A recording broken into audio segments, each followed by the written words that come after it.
कहाँ तक किया था? सेकेंड एंग्लो मैसूर वॉर और टीपू सुल्तान। आज हमने करना है third Anglo Mysore war and the fourth Anglo Mysore war. ठीक है, Mysore war, Anglo Mysore war were the wars fought between EIC, East India company and the Mysore state ruled by Hyder Ali and Tipu Sultan. ठीक है, इससे पहले हम एंग्लो फ्रेंच वॉर कर चुके हैं, कमिंग ऑफ यूरोपियन कंपनीज कर चुके। तुम नहीं आए थे ना किसी भी लेक्चर, मॉडर्न हिस्ट्री के किसी लेक्चर में नहीं ना आए हो। और क्या क्या किया हमने? पोर्तुगीज, डच, फ्रेंच और डेन और then East India Company in Bengal. So East India Company basically had three policies of conquering states. The first is the war जो हम अभी कवर कर रहे हैं और आज एंग्लो मैसूर वॉर के साथ वो खत्म हो जाएगा। छोटे मोटे जो वॉर है एंग्लो मराठा वॉर वगैरह उनके बारे में कम ही आता है, वो हम एंड में जो कुछ टॉपिक्स ओवरऑल है वो हम उसके साथ कर लेंगे। ठीक है, तो आज हम करेंगे the third Anglo Mysore war. कहाँ तक पहुंची थी हमारी कहानी?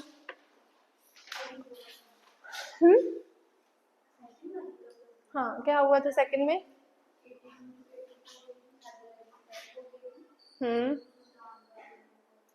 क्या टीपू सुल्तान ने so during the second Anglo Mysore war Hyder Ali died due to injuries and Tipu Sultan became the new Sultan of Mysore, who was a very powerful king, and the second Anglo-Mysore war ended with the Treaty of Mangalore.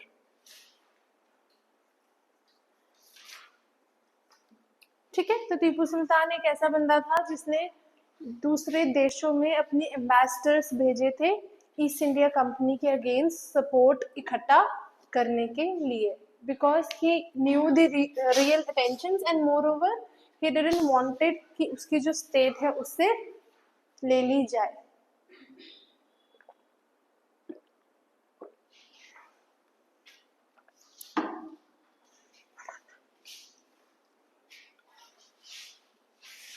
So third Anglo Mysore war की date है 1790 to 92। अब सब settle है, टीपू सुल्तान अपना empire expand कर रहा है, ambassadors भेज रहा है, लिबर्टी जैसे प्रिंसिपल्स को फॉलो कर रहा है, इंस्पायर्ड बाय फ्रेंच रेवोल्यूशन। ठीक है, 9th-10th की बुक्स पढ़ोगे तो फ्रेंच रेवोल्यूशन पे 9th क्लास में पहला चैप्टर ही फ्रेंच रेवोल्यूशन है ना? पहला है ना? So French Revolution was based on the idea of liberty and equality. ठीक है, मोनार्की खत्म की थी, ये सब हुआ था, तो टीपू सुल्तान वही चीज अपने स्टेट में भी लाना चाहता था। ठीक है, so third Anglo Mysore war में क्या हुआ? टीपू सुल्तान को अपनी टेरिटरी बढ़ानी है और ईस्ट इंडिया कंपनी को उन टेरिटरी से हटाना है जो उन्होंने फोर्सफुली कॉन्कर की है। तो टीपू सुल्तान ने क्या किया? त्रावणकोर अटैक कर दिया। उसने त्रावणकोर में अटैक कर दिया। अब वहां पे जो जमींदार थे त्रावणकोर के, वो करते थे ईस्ट इंडिया कंपनी को सपोर्ट, क्योंकि east India company full hand देती थी जमींदार्स को। होता क्या था, जमींदार जो थे वो पीजन से रेवेन्यू इकट्ठा करते थे और वो इकट्ठा किया गया रेवेन्यू ईस्ट इंडिया कंपनी को दे देते थे। 1/11 करके कुछ पोर्शन होता था, इस तरीके से वो आगे सबमिट करते थे। तो उस वजह से जमींदार ईस्ट इंडिया कंपनी के सपोर्टर थे और यहाँ पे किसने अटैक किया? टीपू सुल्तान ने। तो अब ईस्ट इंडिया कंपनी किसके सपोर्ट में आएगी? त्रावणकोर के। And now they decided to wage a war against Tipu Sultan. Clear हुआ यहाँ तक? कोई भी डाउट? अब वो अकेले हरा नहीं सकते थे, तो इन्होंने मराठास के साथ मिलके टीपू सुल्तान को हरा दिया। ठीक है, सिंपल सी बात है। टीपू सुल्तान ने त्रावणकोर अटैक किया, त्रावणकोर के जो जमींदार थे वो ईस्ट इंडिया कंपनी के सपोर्टर्स थे, तो ईस्ट इंडिया कंपनी ने डिसाइड किया कि वो टीपू सुल्तान को हरा देंगे और उसको हराने के लिए उन्होंने मराठास के साथ हाथ मिला के उसको हरा दिया। यहाँ तक कोई भी डाउट? और उसके बाद साइन हुई ट्रीटी ऑफ श्रीरंगपट्टनम। क्या, कौन सी जगह है Srirangapatnam? Yes,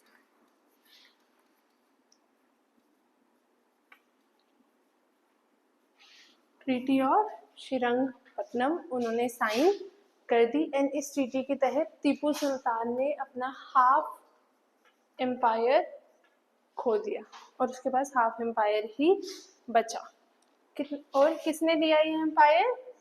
east India company ने। एक तो हारा भी वो, टेरिटरी भी उसने खोई, और उसको ईस्ट इंडिया कंपनी को 3.5 crore rupees as war indemnity और वॉर कंपनसेशन भी देना पड़ा। ऐसा होता है जब कोई पार्टी, दो वॉर्स होते हैं, जब कोई भी वॉर होता है, जो दो पार्टीज होती है उसमें जो हारता है उसको वॉर कंपनसेशन देना पड़ता है। जैसे जो लोन्स लिए हैं, या अगर सामने वाली पार्टी को बड़ा ज्यादा नुकसान हुआ है प्रॉपर्टी का, लाइफ का, या आगे पीछे वाली चीजों का, तो उसको वॉर कंपनसेशन देना पड़ता है। टीपू सुल्तान यहाँ पे हारा भी, उसने अपना आधा एम्पायर भी ईस्ट इंडिया कंपनी को दे दिया और उसको 3.5 करोड़ रुपीस वॉर कंपनसेशन भी देना पड़ा। यहाँ तक कोई भी डाउट है? क्लियर हुआ? अब यहाँ पे आता है Lord Cornwallis. Lord Cornwallis was the person who introduced the permanent settlement system. जो हम करेंगे permanent settlement, हम उसमें देखेंगे। इन्होंने वो इंट्रोड्यूस किया था। इन्होंने पुलिस इंट्रोड्यूस की है, इन्होंने जुडिशरी को इम्प्रूव किया है। जो हम एडमिनिस्ट्रेशन पे जाएंगे ना, ईस्ट इंडिया कंपनी एडमिनिस्ट्रेशन, हम उसमें वो करेंगे। तो लॉर्ड कॉर्नवालिस उस टाइम पे गवर्नर जनरल ऑफ बंगाल होते। अब 3 टर्म्स हैं। गवर्नर ऑफ बंगाल शुरुआत में होता था, फिर governor general of Bengal, then governor general of India and viceroy of India. With हर एक्ट आती थी, अलग अलग एक्ट्स आती थी, और जैसे जैसे गवर्नर्स की जो डेजिग्नेशन थी या उनका जो रोल था वो बढ़ता जाता था, वैसे वैसे उनके नाम बढ़ते जाते थे। गवर्नर ऑफ बंगाल तब होता था जब वो सिर्फ बंगाल मैनेज करते थे। गवर्नर जनरल ऑफ बंगाल तब कर दिया गया जब मद्रास और मुंबई की जो प्रेसिडेंसीज थी वो इनको इसके अंदर सबऑर्डिनेट कर दी। मतलब यहाँ पे अपना गवर्नर जनरल होगा उनका, पर वो इनसे परमिशन लेगा या ये ऑर्डर करेंगे, वो यहाँ पे होता है बाकी प्रेसिडेंसीज में। क्लियर हुआ गवर्नर और गवर्नर जनरल ऑफ बंगाल में फर्क? और जब ईस्ट इंडिया कंपनी ने ओवरऑल इंडिया ऑलमोस्ट एक्वायर कर लिया था तो उन्होंने एक सिंगल डेजिग्नेटरी बना दी, गवर्नर जनरल ऑफ इंडिया। और वाइसरॉय तब आया जब ब्रिटिश क्राउन रूल डायरेक्ट आया। अभी हम कर रहे हैं कंपनी रूल। कंपनी रूल मतलब पार्लियामेंट से सिर्फ उनको परमिशन और सपोर्ट मिलता था। पार्लियामेंट जो थी ब्रिटिश पार्लियामेंट, वो डायरेक्टली रूल नहीं करती थी। पर रिवॉल्ट ऑफ 1857 के बाद क्राउन क्राउन ने खुद ही सारा रूल एज्यूम कर लिया, इसलिए उसको बोलते हैं वाइसरॉय। वाइसरॉय एक बेसिक टर्म है, टर्मिनोलॉजी है, जो रिप्रेजेंटेटिव होता है सीधा क्राउन का और दी रूलर का। ये समझ आया? तो वहां पे ध्यान से आपने लिखना है कि कौन गवर्नर ऑफ बंगाल तो कम ही है, वो 1-2 ही है हमें। गवर्नर जनरल ऑफ बंगाल कौन है, गवर्नर जनरल ऑफ इंडिया कौन है, ठीक है? So Lord Cornwallis was the governor general of Bengal at that time, ठीक है? अब उन्होंने टीपू सुल्तान से लेने थे 3.5 करोड़ रुपए, ठीक है? अब टीपू सुल्तान ऐसे तो लेगा नहीं, करेक्ट है ना? 3.5 करोड़ रुपए उस टाइम पे बहुत बड़ी वैल्यू होती थी। तो इन्होंने क्या किया, टीपू सुल्तान के 2 बेटे थे, Mujahideen माइजुद्दीन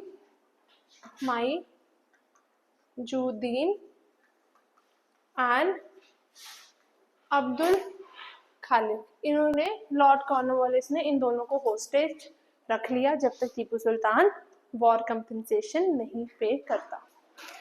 and this was your third Anglo Mysore war.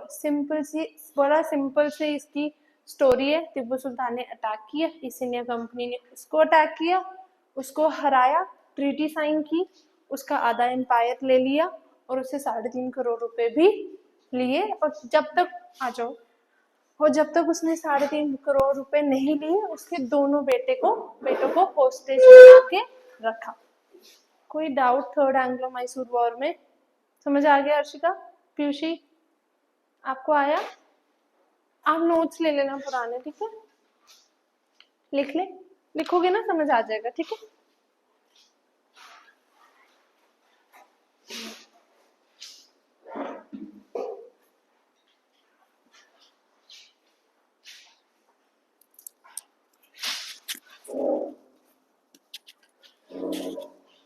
Third Anglo Mysore war 1790 to 92.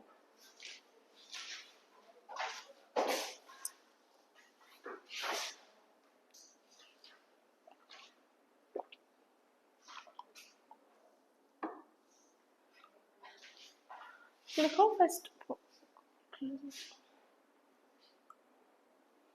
Reason, Tipu Sultan attacked Travancore. Tipu Sultan attacked Travancore.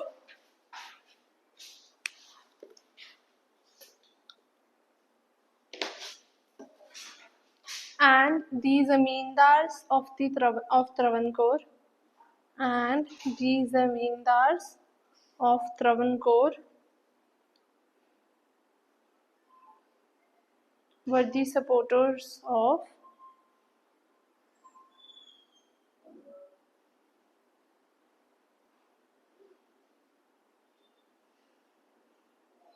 Travancore. कहाँ पे है? यहाँ पे है, इस तरफ ही, ठीक है? अब शायद इसको त्रिवेंद्रम बोलते हैं, ठीक है? Were the supporters of EIC, लिख लिया? Next point. So EIC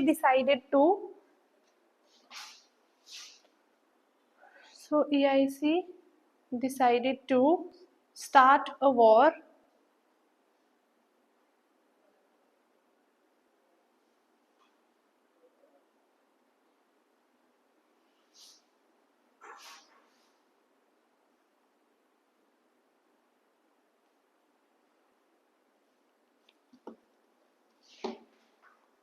and joined hands with Marathas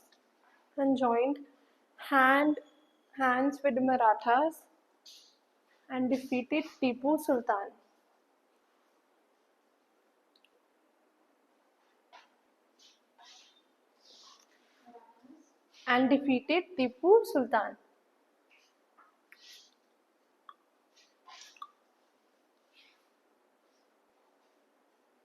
Next point, Tipu Sultan was forced to sign the treaty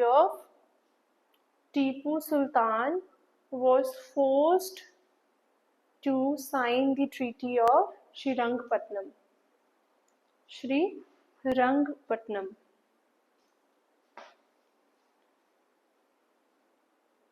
बड़ी सिंपल स्पेलिंग है, श्री डालना है हमने, रंग के लिखने और आगे वही सेम जो हम नागापट्टनम मसूलीपट्टनम में लिखते हैं, है ना? Sri Rangapatnam. Next, by this treaty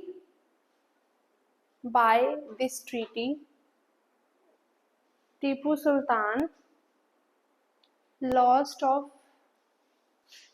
half of his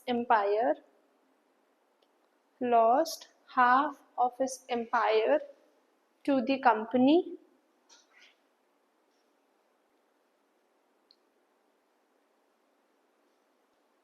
and was forced to give 3.5 crore rupees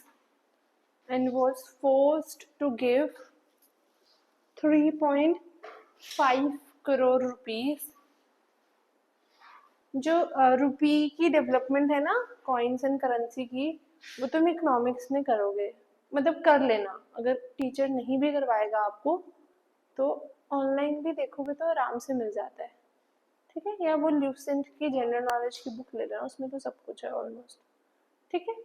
वो पूछ सकता है कि कौन सी पीरियड में क्या, ऐसे तो हम भी कर ही रहे हैं, पर एक इकोनॉमिक्स में अलग तरीके से भी करवाते हैं, वो उसका टॉपिक होता है कॉइन्स एंड करेंसी, ठीक है?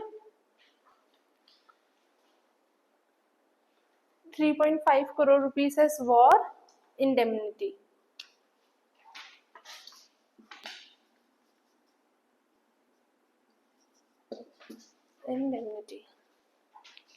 मतलब compensation.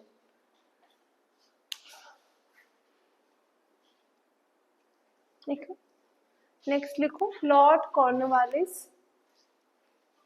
Lord Cornwallis was the Governor General of Bengal at that time. Was the Governor General of Bengal at that time.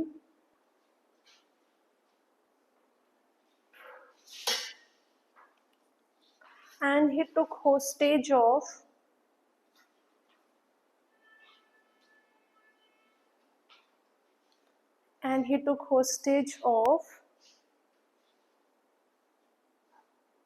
two sons of Tipu Sultan. Two sons of Tipu Sultan, Maijuddin and Abdul Khalik. Abdul Khalik.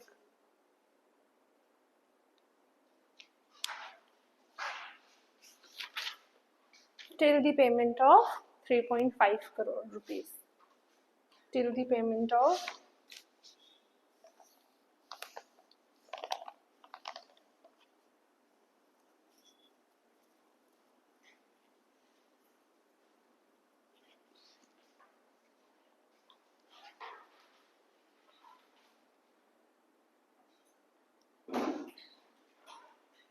clear. Next है हमारा Fourth Anglo-Mysore War, the last war, and the major last war of the East India Company in India.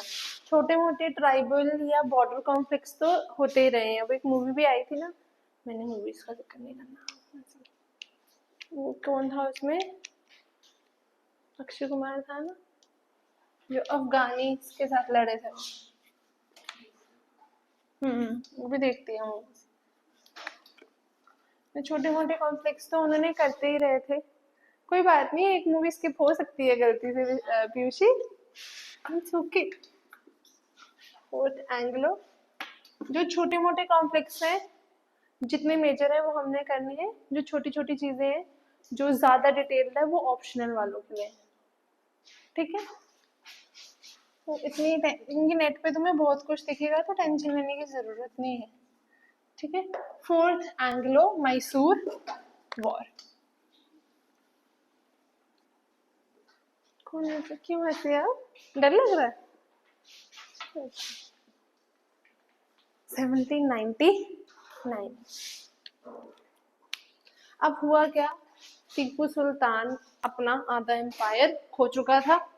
अब उसने बचा कुचा empire बचाना था, preserve करके रखना था, और जो खोया हुआ एम्पायर है वो भी वापस पाना था. तो इसने क्या किया, एम्बेसडर्स भेजना शुरू कर दिए to different parts of the world. जैसे हमने कल किया था, टर्की, इजिप्ट और फ्रांस. यहाँ पे इसने एम्बेसडर्स भेजना शुरू कर दिए, बिकॉज कहते हैं ना, दुश्मन का दुश्मन दोस्त. तो फ्रांस में भी नहीं बनती थी ईस्ट इंडिया कंपनी की, और भी जगहों पे कॉन्फ्लिक्ट्स हो रहे थे. तो वो चाहता था कि वो लोग जो ऑलरेडी इंग्लैंड के खिलाफ हैं, ये ईस्ट इंडिया कंपनी के खिलाफ है, वो उनसे सपोर्ट गैदर करे. जैसे सुभाष चंद्र बोस जर्मनी गए थे, फिर जापान गए थे. जापान ऑलरेडी इन वॉर था विद इंग्लैंड, करेक्ट.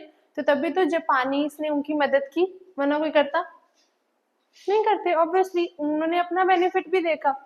तो उसी तरीके से इसने भी एम्बेसडर्स भेजना शुरू कर दिए to the different parts of the world. और अब ये खबर ईस्ट इंडिया कंपनी से तो छुपेगी नहीं, तो उनको ये पता चल गया. And now they decided to totally eliminate Tipu Sultan. अब इन्होंने ये सोच लिया कि हमने अब टीपू सुल्तान को पूरी तरीके से खत्म करना है, उसका एम्पायर पूरी तरीके से खत्म करना है. क्योंकि बार बार वॉर होगा, बार बार रिसोर्सेज इन ह्यूमन फॉर्म और एनी अदर फॉर्म, वेपन्स हो गए, ये सब वेस्ट होंगे. और ऑब्वियसली वॉर में फाइनेंशियल रिसोर्सेज भी बहुत लगते हैं, फाइनेंशियल ड्रेनेज बहुत ज्यादा हो जाती है.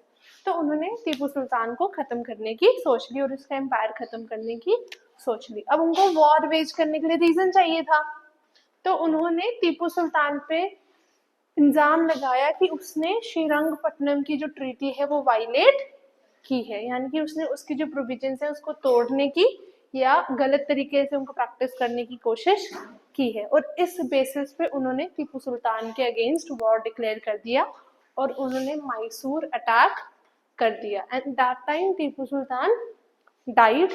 ही फॉट वेरी ब्रेवली, उसने पूरी कोशिश की लड़ने की, बट अपना कैपिटल श्रीरंगपट्टनम सेव करते करते उनकी डेथ होगी। And it mark the end of the Mysore state और one of the major part of the Indian history. क्योंकि अगर टीपू सुल्तान नहीं हारता तो शायद उसका एम्पायर एक्सपैंड हो जाता या शायद हिस्ट्री बदल जाती।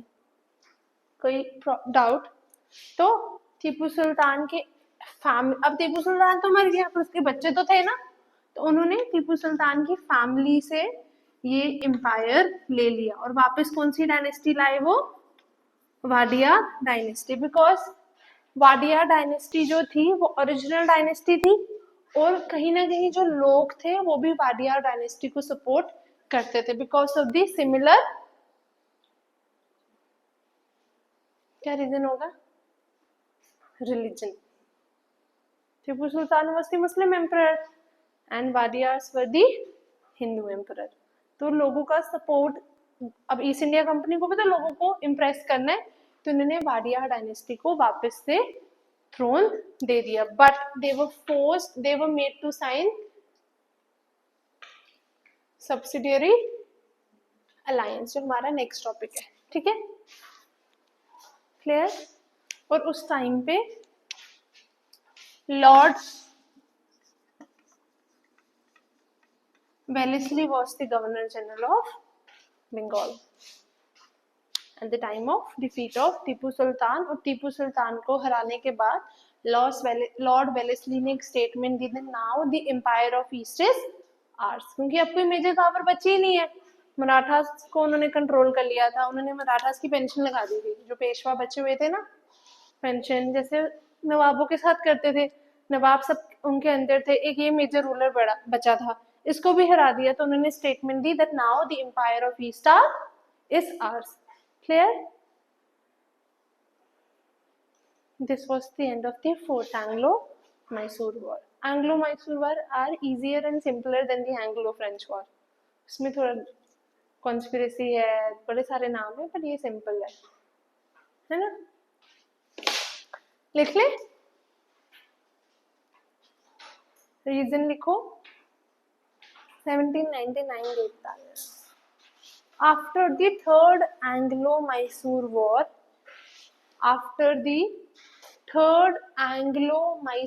War, Tipu Sultan sent his ambassadors. Tipu Sultan sent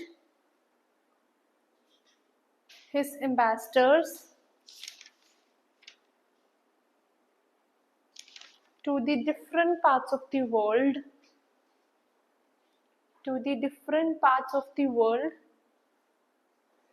to win support against EIC, to win support against East India Company.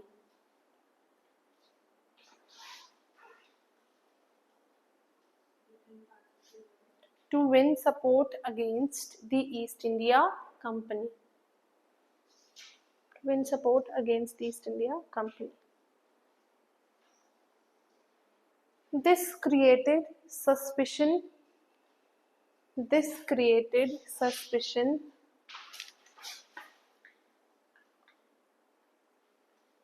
in the minds of EIC,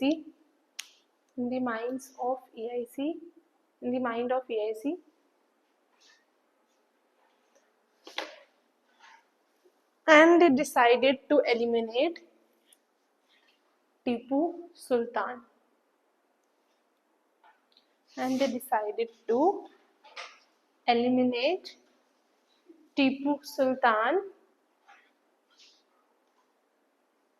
By accusing him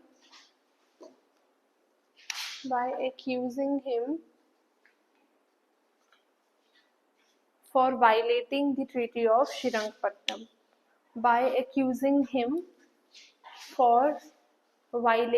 Treaty of Srirangpatnam.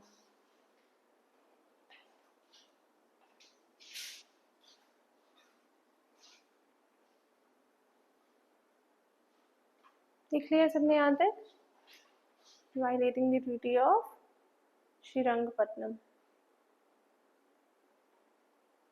Next point, they attacked Mysore. They attacked Mysore, comma, Tipu Sultan fought bravely. They attacked Mysore, comma, Tipu Sultan fought bravely, but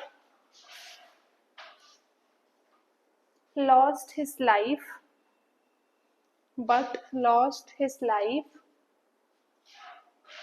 while saving his capital, Srirangapatnam. By saving his capital, Rangpatnam.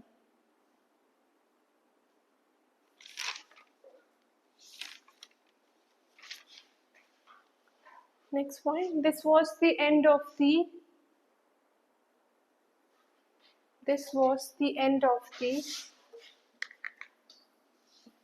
most havoc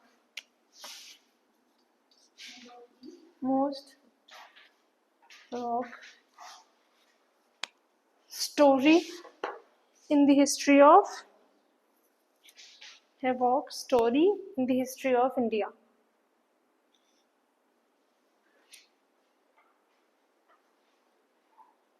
बड़ी important, significant, ठीक है, क्योंकि east India company को एक French ने बहुत अच्छे से रेजिस्ट किया और एक टीपू सुल्तान ने. अगर हम बैटल ऑफ प्लासी या बक्सर भी देखें, रेजिस्टेंस थोड़ी था, वो तो कॉन्स्पिरेसी थी, वो गया ये गया यही हुआ, पर इसने काफी अच्छे से कोशिश की, ठीक है. After this victory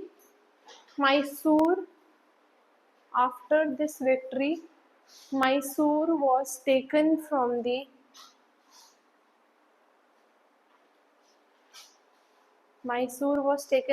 family of Tipu Sultan.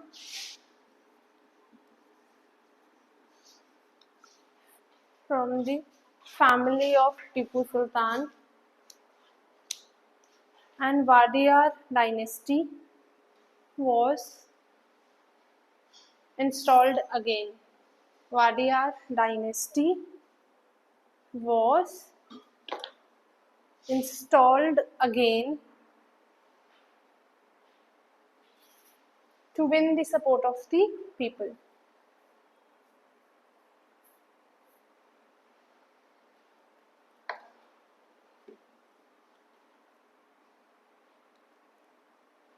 And subsidiary alliance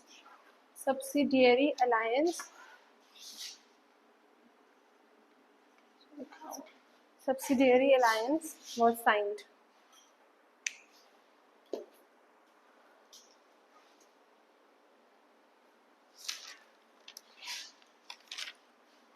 Next point,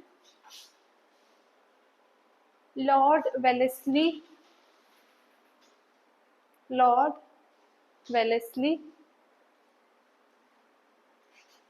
the Governor General at that time,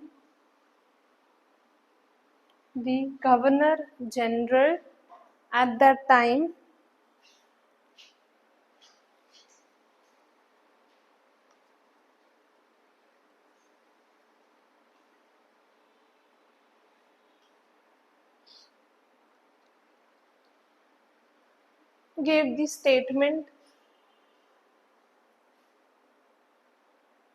the following statement after the death of Tipu Sultan.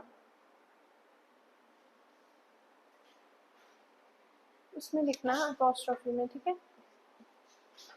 Now the empire of the East is ours.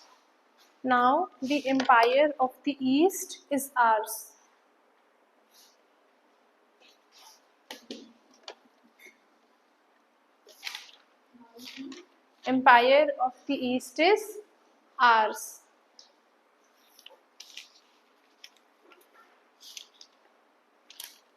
समझ आया यहाँ तक? कोई doubt? क्योंकि अब topic बदल जाएगा, अब दूसरी तरफ जा रहे हैं, वॉर्स हमारे हो गए. आपको समझ आ गया ना third Anglo Mysore war?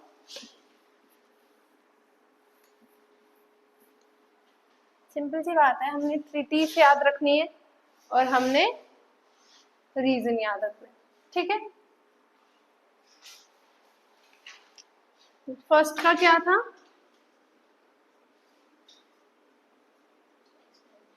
Expansion by Hyder Ali. कौन सी ट्रीटी साइन हुई? Treaty of Madras. Second,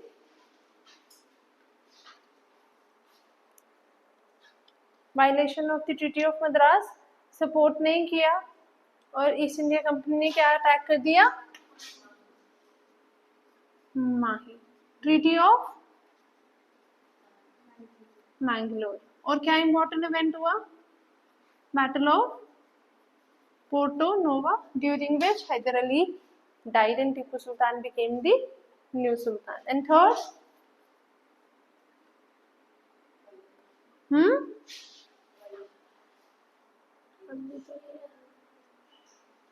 Travancore attack किया है ना उन्होंने,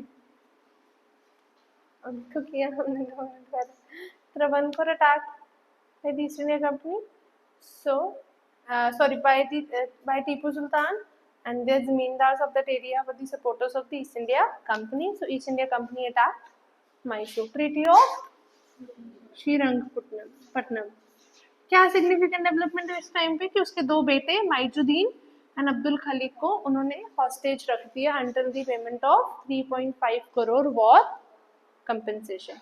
and the fourth one is the end of Mysore War. Reason? Violation of Treaty of Srirangpatnam as accused by the East India Company. Clear? याद रहेगा?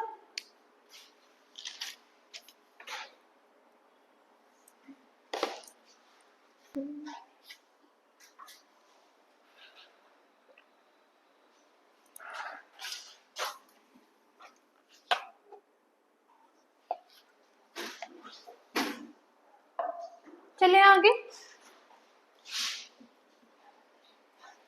Book read कर रहे हो साथ साथ में?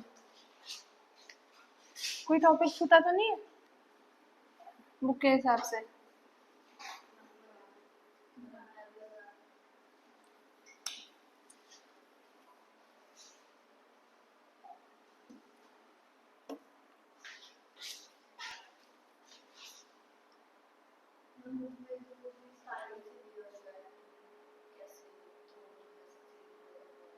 बंगाल नवाब से? हाँ, वो हम मिडीवल में जब मराठास करेंगे ना, हम उसके साथ करेंगे, विजयनगर एम्पायर वगैरह के साथ, क्योंकि वो क्रोनोलॉजिकली उससे मिलता है, ठीक है। मॉडर्न हिस्ट्री कहीं भी पढ़ोगे तो अराइवल से ही शुरू करते हैं, एक फ्लो बैठ जाता है यूरोपियंस वाला ना, ठीक है। हमारा नेक्स्ट टॉपिक है एंग्लो मराठा करवा दूंगी, ठीक है।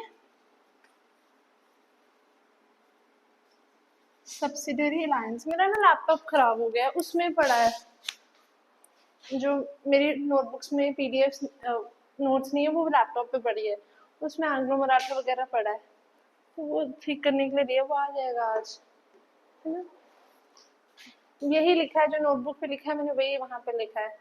मैं नहीं सर्फ करती इंटरनेट, ये हमें जिसने पढ़ाया था ये वही है। और बुक, वो सर तो बहुत अच्छा, वो सर ऐसे बिल्कुल एक्शन देके बताते थे, तो वो फिल्मों में आता है ना, अमिताभ बच्चन डबिंग करके बोलता है, फिर पावर के साथ होते हैं ना कुछ पढ़ाते थे, पावर के साथ वैसे पढ़ाते थे वो। हमारा नेक्स्ट टॉपिक है सब्सिडरी अलायंस। सब्सिडियरी क्या होता है?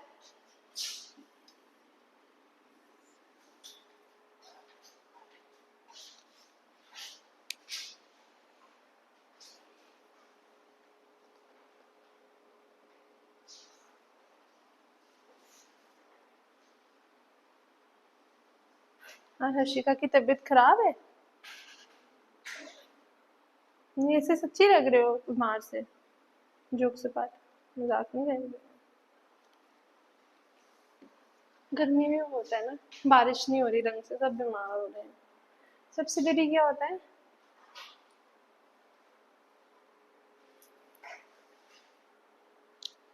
किसी से जुड़ा हुआ, रिलेटेड। ठीक है, सिंपल। अलायंस क्या होता है? जुड़ना, साथ में जुड़ना, जैसे पॉलिटिकल अलायंसेस होते हैं। ठीक है, आधी पावर उनके पास, आधी पावर हमारे पास। ये बेसिक टर्मिनोलॉजी है। अब सब्सिडियरी अलायंस जो था वो एक्चुअली ईस्ट इंडिया कंपनी ने इन्वेंट नहीं किया था, या ईस्ट इंडिया कंपनी के किसी भी गवर्नर का ओरिजिनल आइडिया नहीं था। This was the original idea of, कौन था ये? French governor. Anglo French war पढ़ा था, तुमने पढ़ा? एंग्लो फ्रेंच वॉर में जब फ्रेंच जो थे ईस्ट इंडिया कंपनी के अगेंस्ट स्ट्रैटेजीज बना रहे थे, कॉन्स्पिरेसी कर रहे थे, उस स्ट्रैटेजी का किसने की थी? Lord Dupleix. और थर्ड एंग्लो फ्रेंच वॉर के दौरान ईस्ट इंडिया कंपनी हरा रही थी फ्रेंच को बहुत बुरी तरीके से, और वॉर रोकने के लिए उन्होंने डिमांड रखी कि आप ड्यूप्लेक्स को वापस बुला लो। So subsidiary alliance was the brain child of Lord Dupleix, the French governor, पर इसको यूज करने का मौका नहीं मिला। तो it was majorly used by Lord Wellesley, the English governor, as a measure of territorial expansion. जैसे वॉर टेरिटरी एक्सपैंड करने के लिए कर रहे थे, उसी तरीके से subsidiary alliance was also a measure of the territorial expansion, क्योंकि अब उनको समझ आ गया था कि अब जो छोटी मोटी स्टेट्स हैं उनके साथ वॉर करने का भी कोई फायदा नहीं है, उनको हम किसी और तरीके से अपने अंडर कर ले। Then one way was the subsidiary alliance invented by Lord Duplex but used by Lord Wellesley. यहाँ तक समझ आया?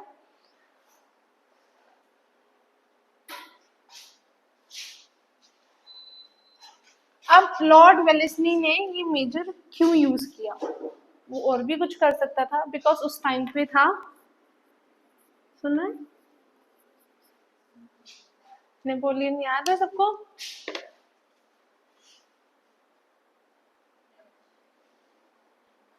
फ्रेंच रूलर जिसने बहुत टेरिटरीज कॉन्कर की थी।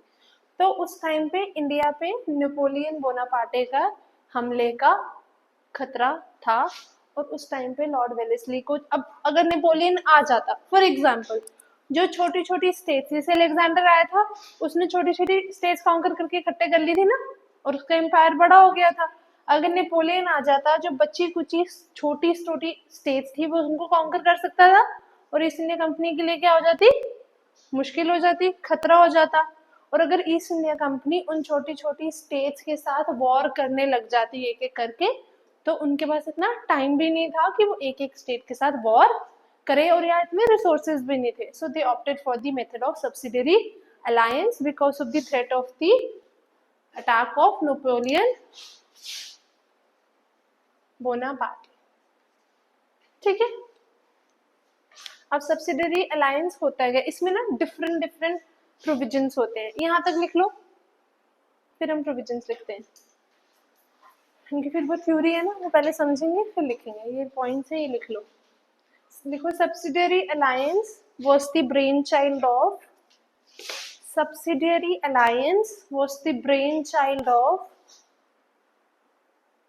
the French governor, of the French governor Lord Duplex.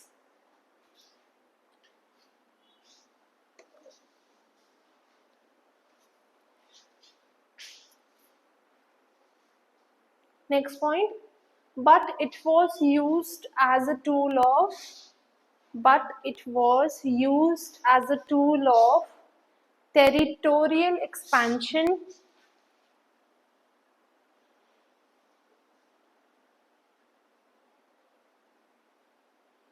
of by Lord Wellesley.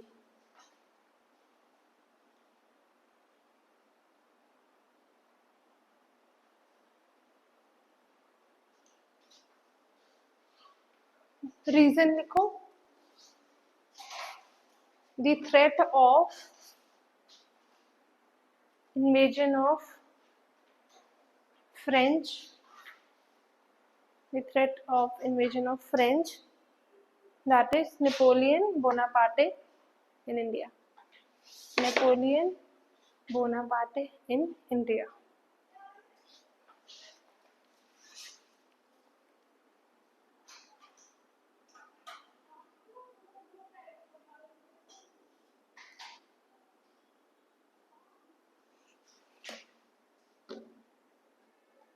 और किसको बोला जाता है नेपोलियन इंडिया में?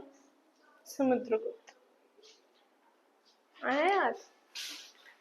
एंशियंट हिस्ट्री का कोई टेस्ट दे रहा था साथ में। किसका इसका आइडिया है? इसका और उसका, है ना?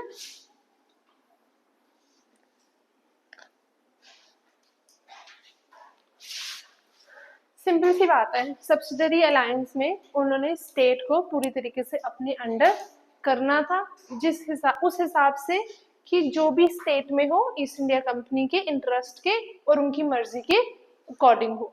तो सबसे पहले वो क्या बोलेंगे, जिस भी स्टेट के साथ वो सब्सिडरी अलायंस साइन करते थे उस स्टेट को अपने एक्सटर्नल यानी कि foreign affairs east India company को सरेंडर करने पड़ते थे।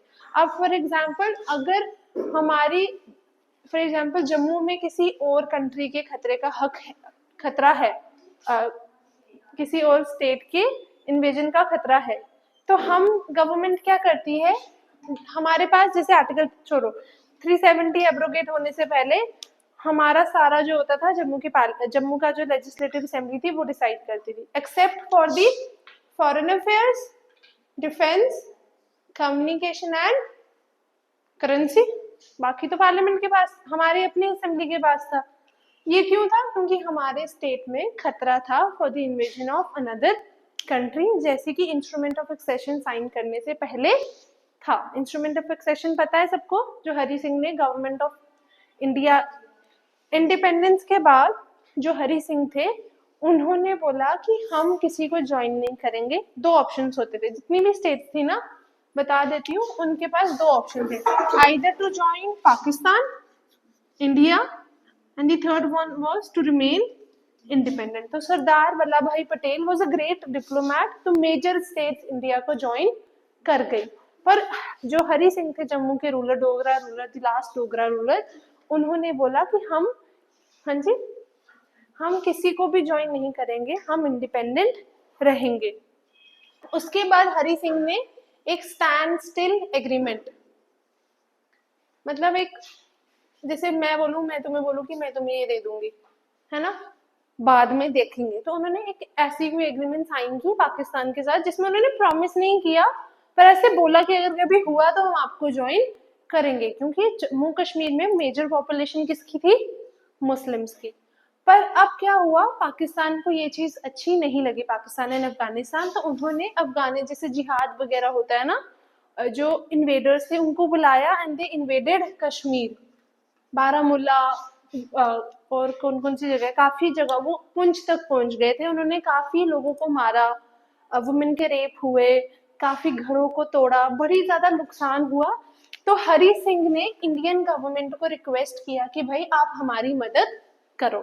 अब इंडियन गवर्नमेंट, अब मैं बोलूं कि मेरी आर्मी है, तो मेरी आर्मी इजराइल के तो जाके वॉर लड़ेगी नहीं, या कहीं और जाके वॉर नहीं लड़ेगी, क्योंकि हमारे पास हक नहीं है, करेक्ट। तो इंडियन गवर्नमेंट ने, नेहरू ने उनको बोला कि भाई हम कैसे आपसे इंटरफेयर करें, आप हमें एक्सीड कर जाओ, आप हमारे साथ जुड़ जाओ। तो हरि सिंह ने अक्टूबर में हड़बड़ाहट में वो रात को फ्लाइट लेके आए Jammu and he signed instrument of accession. Accession होना किसी से जुड़ना, एक होता है सिसीड करना, अलग हो जाना, एक्सेशन होता है एक स्टेट से जुड़ना। तो हरि सिंह ने इंस्ट्रूमेंट ऑफ एक्सेशन साइन किया विद द इंडियन गवर्नमेंट, और इस इंस्ट्रूमेंट ऑफ एक्सेशन में वादा किया गया था कि प्लेबिसाइट होगा, जो नहीं हुआ, जो मेजर रीजन है कंटेंशन का between the Indian government and the Kashmiris, ठीक है, क्योंकि बोला गया था कि प्लेबिसाइट होगा। प्लेबिसाइट में क्या होता है, वोट लिया जाता है, लोगों की मर्जी पूछी जाती है। जैसे मैं बोलूँ कि कल क्लास 2 बजे रखनी है कि 12 बजे रखनी है, तो मैं वोटिंग कराऊंगी, ठीक है, और जो मेजर डिसीजन होगा मैं उसको फॉलो करूंगी, दैट इज प्लेबिसाइड। पर वो प्लेबिसाइड नहीं हुआ और इंडिया जम्मू कश्मीर को मिला special status in the form of article 370 and 35A। 35A में क्या था? इसने बड़े अच्छे से बोला, यही बताएगी आज। हाँ, खुश हो गया, बड़ा बोलता क्या था? 35A में जम्मू कश्मीर में कोई भी बाहर का बंदा प्रॉपर्टी परचेज नहीं कर सकता, उसके नाम पे कोई भी प्रॉपर्टी नहीं हो सकती। एंड 370 में स्पेशल स्टेटस था कि कोई भी पार्लियामेंट अगर लॉ निकालती है, जब तक वो जम्मू कश्मीर की लेजिस्लेटिव असेंबली पास नहीं करेगी, वो जम्मू कश्मीर में लागू नहीं होगा। ठीक है, और ये दोनों एब्रोगेट किए गए थे इन 2019, जब हम 2-3 महीने घर पे थे। तभी का पानी भी बहुत बढ़ गया था उस टाइम पे, याद है? फ्लड आने वाला था, ऊपर तक पहुंच गया, पुल भी टूट गया था 4th वाला। लाइट तो नहीं गई थी, हो सकता गई हो, याद नहीं है, तो मैं भी छोटी थी ना। अब समझ आया इंस्ट्रूमेंट ऑफ एक्सेशन क्या होता है? तो अब हरि सिंह ने इंस्ट्रूमेंट ऑफ एक्सेशन जब साइन किया, उसने defence, currency, communication, foreign affairs दे दिया इंडियन गवर्नमेंट को। Let's relate. उसी तरीके से जब subsidiary alliance East India Company के साथ साइन होगा, तो स्टेट सबसे पहले अपना क्या सरेंडर करेगी? एक्सटर्नल और फॉरेन अफेयर्स। क्योंकि अगर मुझे किसी और स्टेट को बचाना है, फॉर एग्जाम्पल 2 फ्रेंड्स हैं, एक फ्रेंड को कोई तंग कर रहा है लड़का, ठीक है, अब जब तक वो फ्रेंड अपनी दूसरी फ्रेंड को हक नहीं देगी, तो दूसरी फ्रेंड भी कुछ नहीं करेगी या नहीं बताएगी, तो वो भी नहीं करेगी। उसी तरीके से जब तक ये एक्सटर्नल अफेयर राइट्स दूसरे बंदे को नहीं देंगे, तो तब तक वो दूसरा बंदा भी इंटरफेयर या उनको बचा नहीं पाएगा। तो ईस्ट इंडिया कंपनी का तो अपना मतलब था एक्सटर्नल अफेयर लेने का, ताकि वो कभी भी किसी और देश, किसी और कंट्री के साथ नेगोशिएट नहीं कर सके। क्लियर हुआ? किसी और देश के साथ साथ उनको, क्योंकि इंडियन स्टेट्स थी, तो वो दूसरे इंडियन स्टेट्स के साथ भी नेगोशिएट नहीं कर सकते थे without the permission of the company. अब ये क्यों किया होगा? चलो कंट्रीज तो हमें समझ आ गया, ये क्यों किया होगा? जैसे अवध में सब्सिडरी लाइन साइन हुआ है, तो अवध मैसूर के साथ नहीं कोई नेगोशिएशन कर सकता बिना कंपनी के परमिशन के, या किसी और स्टेट के साथ नहीं कर सकता। तो ऐसा क्यों किया होगा? Yes, to prevent the unity of the Indian ruler. जब बात ही नहीं हो पाएगी तो यूनिटी कैसे बचेगी? दक्कन लिख रहा है, ये पीछे चले गया। समझ आया ये वाला पॉइंट? फॉरेन अफेयर्स ले लिए और किसी और इंडियन स्टेट के साथ नेगोशिएट करने का हक भी ले लिया, मतलब पूरा हो गया उनका, यूनिटी उन्होंने रोक ली। ये वाला प्रोविजन समझ आया? तो हमें जम्मू कश्मीर की हिस्ट्री करनी है, ठीक है? इसके लिए बुक आती है विशाल की, ठीक है, विशाल अरिहंत की भी आती है, अरिहंत में ज्यादा दिया हुआ है ना, करने की जरूरत आता ही नहीं। अब तो उसने पूछना बंद कर दिया, बस JKSSB के पेपर दोगे तो उसमें आएगा, ठीक है? विशाल लेना, ठीक है? नेक्स्ट, जिस स्टेट के साथ वो सब्सिडरी अलायंस साइन करते थे, वो स्टेट किसी और यूरोपियन को सर्विस में नहीं ले सकती। यानी कि in any kind of manner, for cooking, for serving the army, for training the army, for any other purpose, चाहे आर्ट का हो, का क्राफ्ट का हो, कोई भी स्टेट दूसरे यूरोपियन को किसी भी तरीके की सर्विस में नहीं ले सकती। And this was done to expel French from Indian politics. मतलब फ्रेंच बिल्कुल भी इंडियन पॉलिटिक्स में अब इंटरफेयर ना करे। ये वाला पॉइंट समझ आया? Third is the point of British. अब कंपनी हर टाइम तो प्रेजेंट नहीं हो सकती सारे, तो उन्होंने बोला हमारा एक ब्रिटिश रेजिडेंट करके पोस्ट आएगी और वो बंदा हमेशा आपके कोर्ट में प्रेजेंट होगा। उन्होंने ये बोला वो सिर्फ देखेगा क्या हो रहा है, आप बाकी प्रोविजंस वायलेट तो नहीं कर रहे हो। और वो कभी सब्सिडियरी लाइंस में लिखा होता था कि it he will never interfere in the internal matters of the court और द स्टेट, पर वो हमेशा इंटरफेयर करता था। इन्होंने बस इसलिए प्लेस किया था, ये बोल के प्लेस किया कि भाई हम देखना चाहते हैं बाकी दो प्रोविजंस तो नहीं नेग्लेक्ट कर रहे हो या वायलेट कर रहे हो, पर ये कभी आप टेंशन नहीं लो, ये कभी इंटरफेयर नहीं करेगा। But he always interfere in the internal matters of the state, क्योंकि करेगा नहीं तो अपना बेनिफिट कैसे लेगा, है ना। मूवीज में भी आता है ना, वो कोर्ट में प्रेजेंट होते हैं, वो एक ही अंग्रेज है जो हर मूवी में वो बना देते हैं, है ना, लंबा सा है वो। मैं सिर्फ हिस्टोरिकल मूवीज देखती हूँ तभी मुझे पता है, बाकी नहीं देखती मैं। यहाँ तक समझ आया। नेक्स्ट है प्रोटेक्शन। उन्होंने वादा किया कि हम आपको इंटरनल थ्रेट, जैसे सिविल वॉर्स होते हैं, सिविल वॉर क्या होता है, प्रोटेस्ट, मैं बाहर बैठ जाऊंगी धरने पे तो वो सिविल वॉर हो जाएगा। जब एक ही कंट्री के या एक ही जगह पे दो पार्टीज का जो प्रोटेस्ट होता है या जो दुश्मनी होती है वॉर में कन्वर्ट हो जाती है, उसको हम सिविल वॉर बोलते हैं। जैसे कि फेमस कौन सा है, जो श्रीलंका में हुआ था, सिन्हालास और तमिल्स के बीच में, ठीक है। इसलिए कहते हैं 9th-10th की बुक पढ़नी चाहिए, ये सब कुछ दिया हुआ है पॉलिटिकल साइंस की। they were against each other because Sinhalese जो गवर्नमेंट थी वो सिन्हालास को सपोर्ट कर रही थी, मेजोरिटेरियनिज्म लाया था ना उन्होंने। सिन्हालास को सारी श्रीलंका में दो तरीके के लोग थे, सिन्हालास जो उनके ओरिजिनल थे एंड तमिल स्पीकिंग, ठीक है, क्योंकि यहाँ से बड़े सारे लोग वहाँ गए थे तमिलनाडु वगैरह से, जो वहाँ सेटल हो गए थे। तो जब वहाँ पे गवर्नमेंट वगैरह बनी, डेमोक्रेसी वगैरह आई, तो तमिल्स के साथ बड़ा ज़्यादा डिस्क्रिमिनेशन हुआ। एक एक्ट आई थी, मेजोरिटेरियनिज्म एक्ट, तो उसके तहत सारी रिजर्वेशन सिन्हालास को दे दी, बड़ा कुछ सिन्हालास को दिया, and Tamil started demanding a separate Tamil state, Eelam बोलते हैं उसको, ठीक है। तो and further led to the civil war. तो एक कंट्री की जब आपस में दो पार्टीज लड़ती हैं हम उसको बोलते हैं सिविल वॉर। और द इंटरनल थ्रेट्स जैसे आता है, जैसे आज के टाइम पे इंटरनल थ्रेट्स में क्या क्या आएगा, separatism, civil war, naxalism, regionalism, communalism, सब आएगा। ये सारा आपका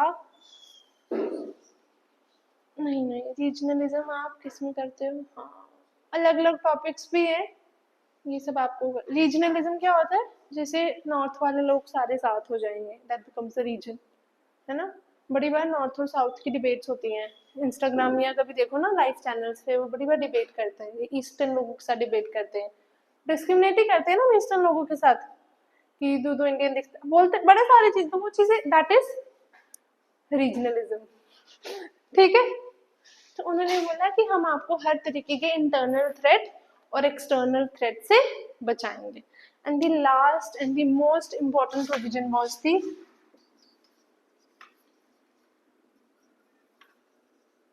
हर टेरिटरी में आपकी एक इंग्लिश फोर्स रहेगी, यानी कि उस राजा की अपनी आर्मी उसने खत्म कर दी कि भाई अगर राजा अगेंस्ट जाने की भी कोशिश करे उसके पास तरीका ही नहीं हो अगेंस्ट जाने का।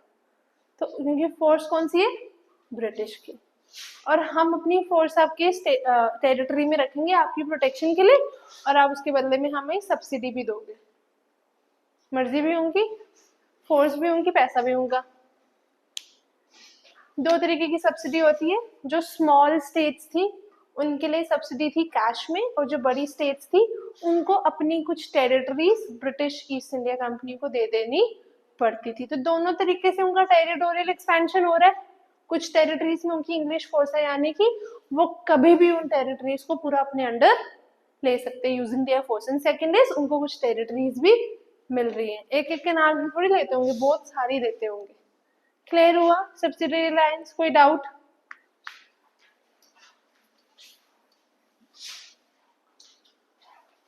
एक सेकेंड भैया आया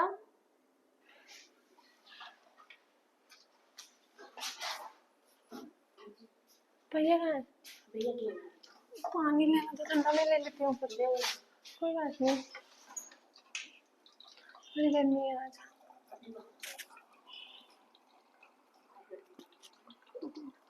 वो पीले दीवार गर्मी बहुत है बारिश रुक गई ना इसलिए thank you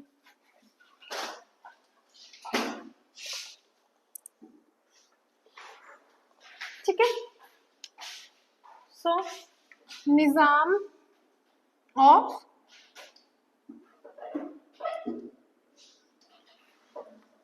Hyderabad was the first to sign subsidiary alliance in 1798.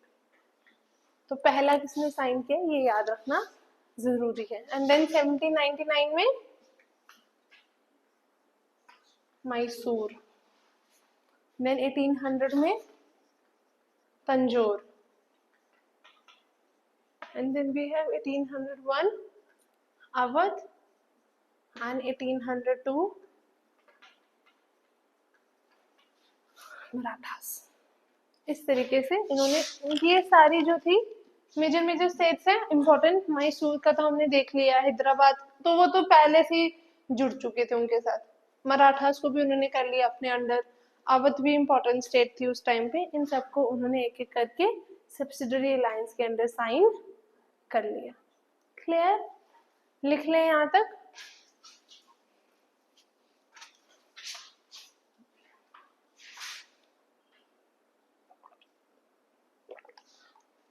लिखो provisions of subsidiary alliance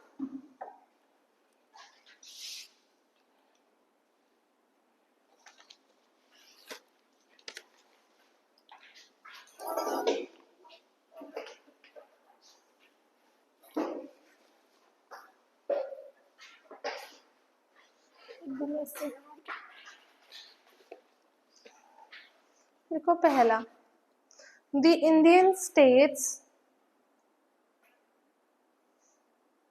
under subsidiary alliance the Indian states under subsidiary alliance surrendered their foreign policies Indian states under subsidiary alliance surrendered their foreign policies into the hand of EIC East India Company. They could not negotiate with any other. They could not negotiate with any other Indian state without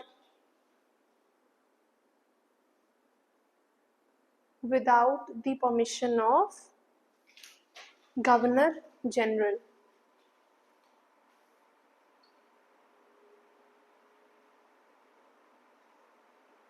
Without the permission of Governor General.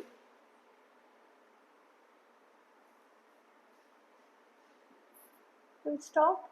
इसके साथ ही लिख लो the actual purpose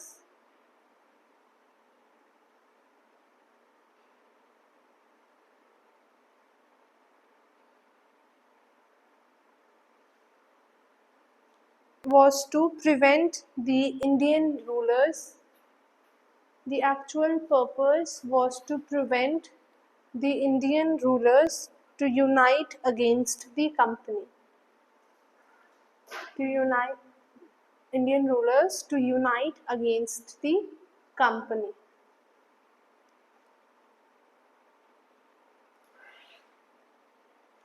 Clear? Next point, the Indian state could not employ any European in its service without the approval of EIC. Without the approval of, without, in its service, any European in its service, without the approval of EIC.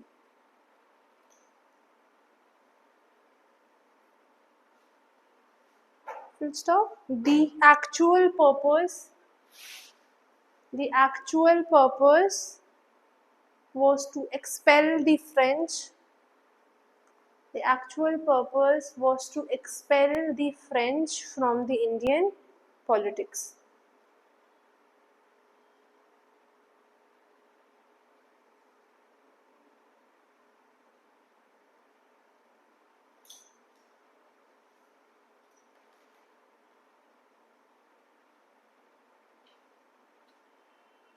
Clear?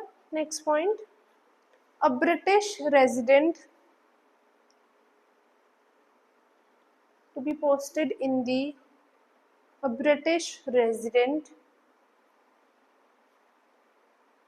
to be posted in the court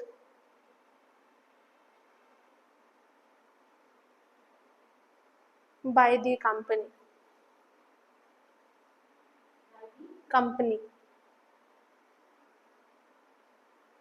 Full stop. In the agreement,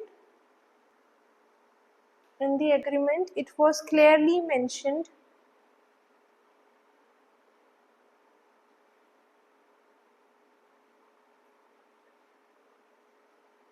that clearly mentioned that he would not interfere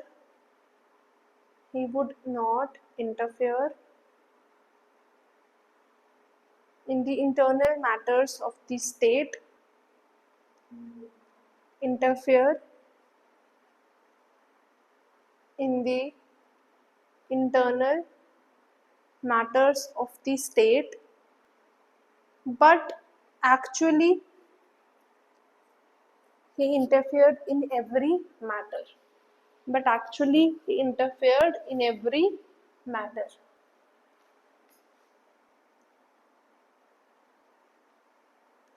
Next point.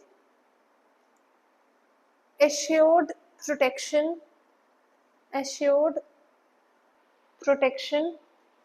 against foreign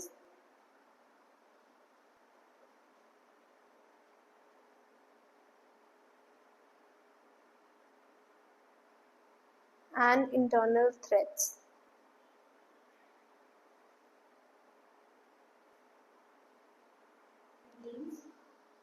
Foreign and internal threats.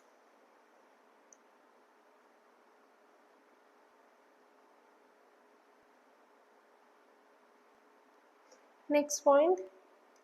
An English force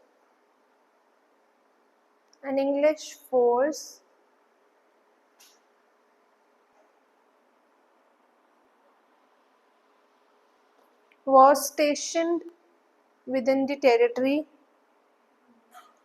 An English force was stationed within the territory of the state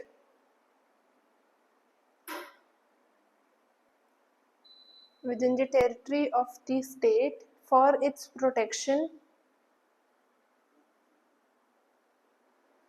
its protection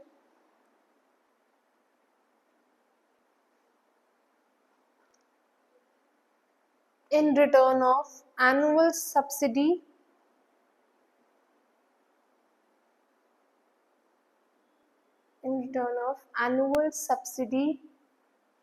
in cash to the company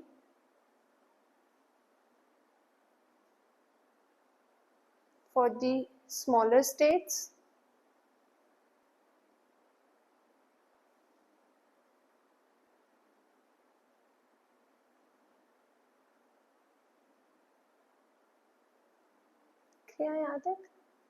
But the large states, smaller states, annual subsidy in cash to the company for the smaller states, and the larger states had to cede a part of their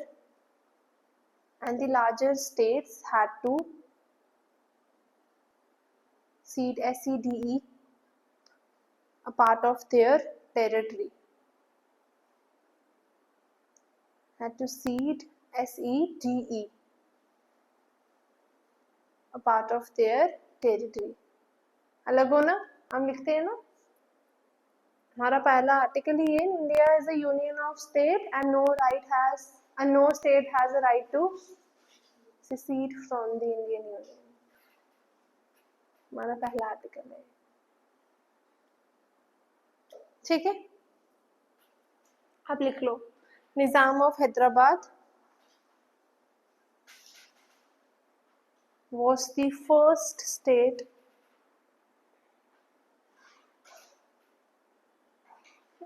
to sign the treaty of sign the subsidiary alliance.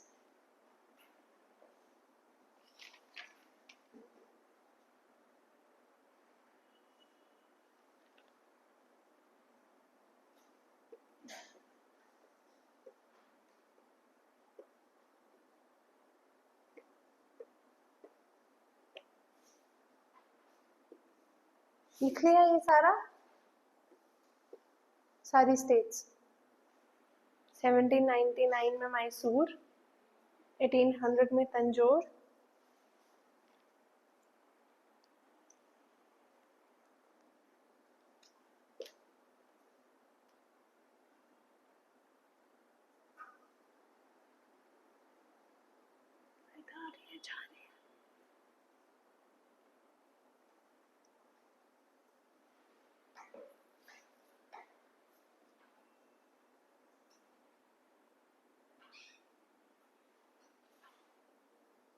'लिख लिया? कोई doubt यहाँ तक?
Result of the subsidiary alliance can be studied in the 2 categories.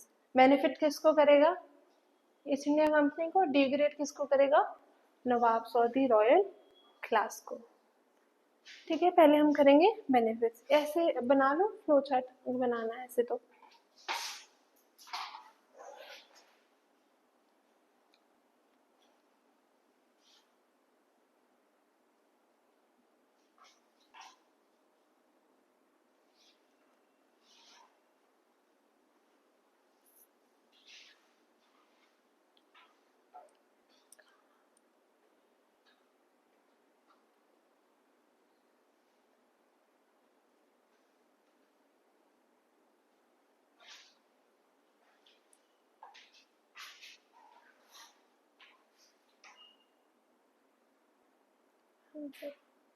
बना लिया?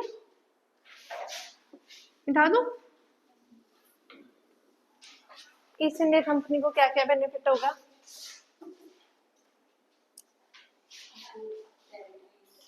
Territory, वो तो ऐसे भी मिल रहे हैं। यस, और सबसे बड़ा और सबसे पहला benefit that their military boundary increased without the increase in their territorial or the political boundary.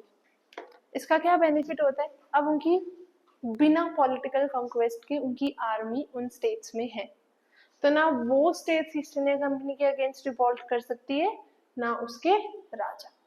Army है, सीधा कंट्रोल ले लेगी।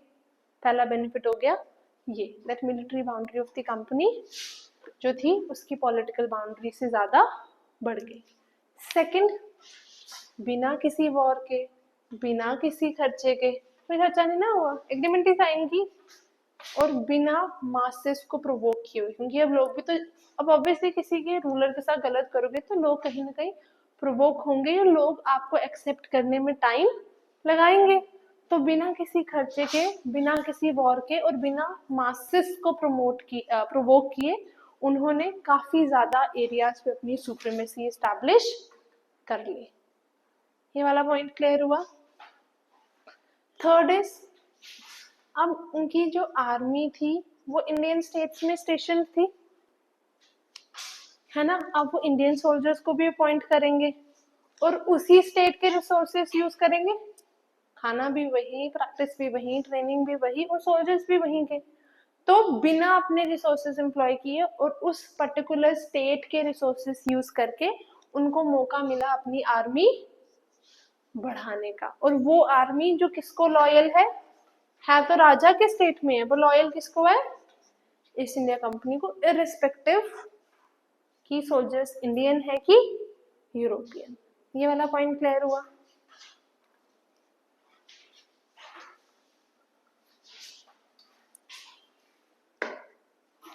उनका रेवेन्यू बढ़ गया। रेवेन्यू कैसे बढ़ा होगा,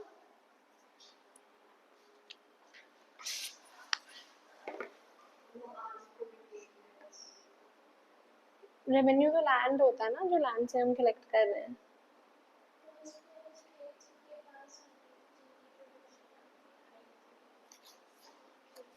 रेवेन्यू तो स्टेट दे नहीं रही है।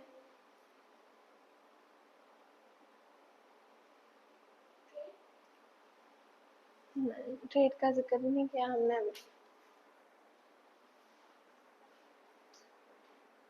ट्रेड से प्रॉफिट बढ़ेगा, रेवेन्यू बढ़ेगा।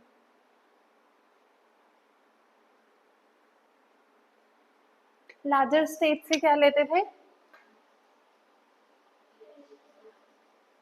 टेरिटरी। टेरिटरी मिलेगी तो क्या मिलेगा, लैंड। लैंड मिलेगी तो क्या मिलेगा, revenue.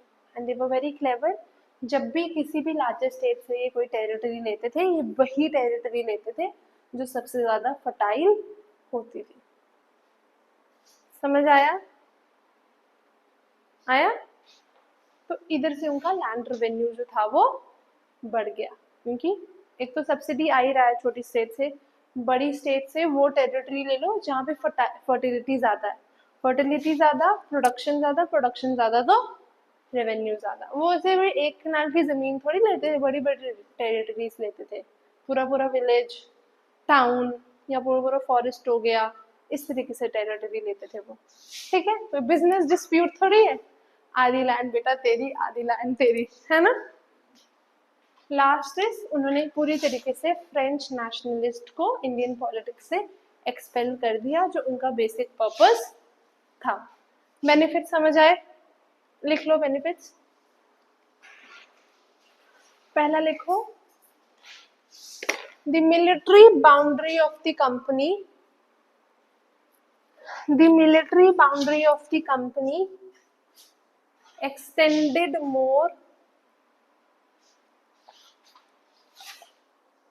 extended more than its political boundary, extended more than its political boundary.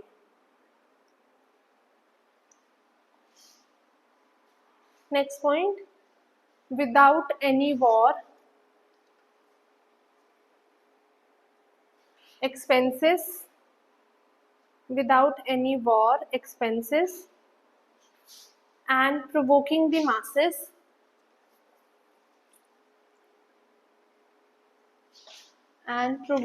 masses, East India Company, without any war, expenses, provoking the masses, East India Company established their supremacy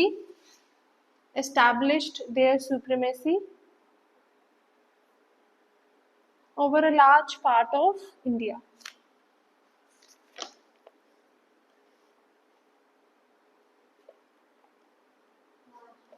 India. Over a large part of India. Next point. लिख लिया ना यहाँ तक. With the help of resources of Indian states, with the help of the resources of the Indian states, they built a very large army. They built a very large army loyal to the East India Company. Loyal to the East India Company. They built a very large army loyal to the East India Company.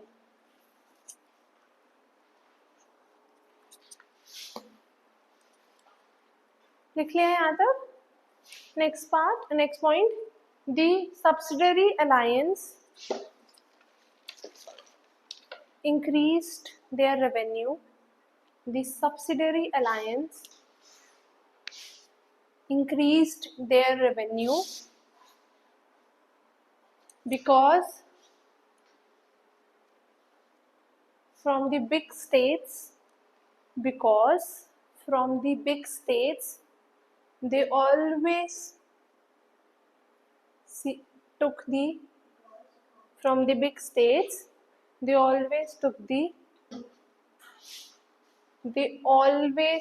the most fertile land.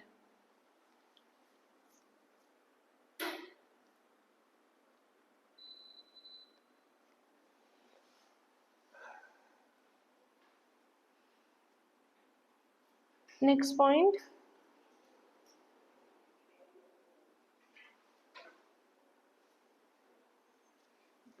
They almost expelled the French nationalists from the. They almost expelled the French nationalists from the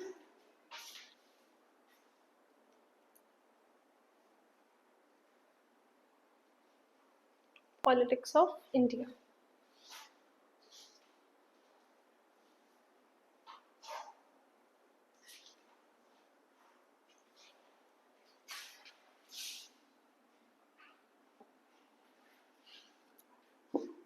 अब आएगा हमारा degradation of the Indian royal class.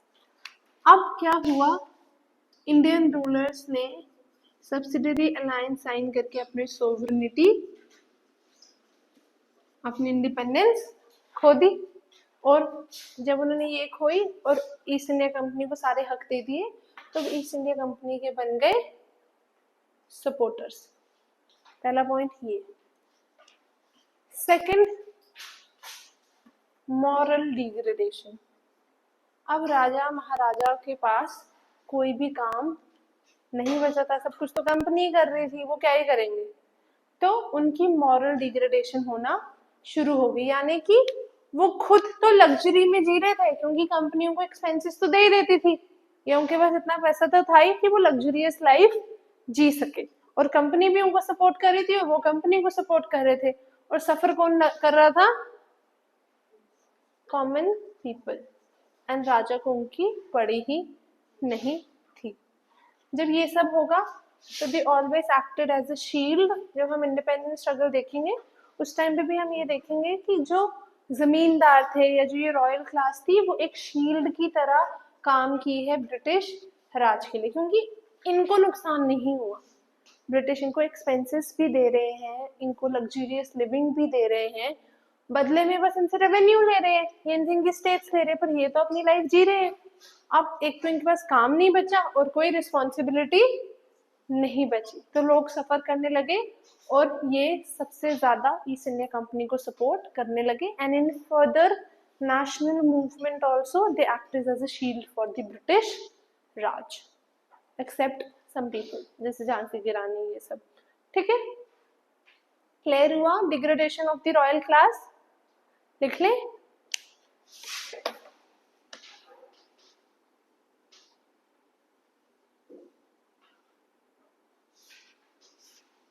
लिखो पहला point, Indian rajas and maharajas. Indian rajas and maharajas lost their sovereignty,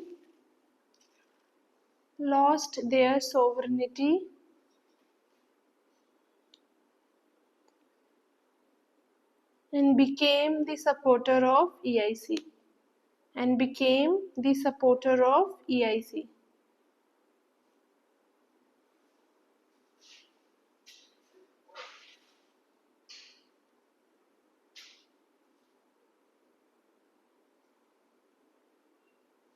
Next point लिख लिया ना. Next, the moral degradation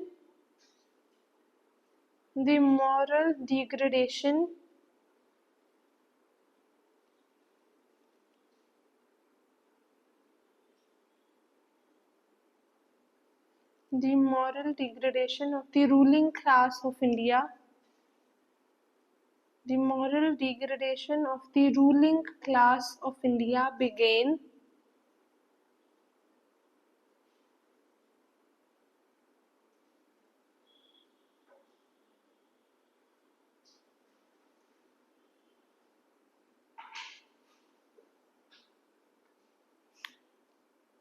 as no work was left with them.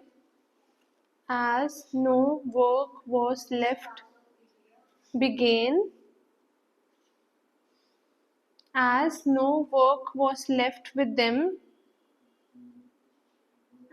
no work was left with them. And they started living in luxury.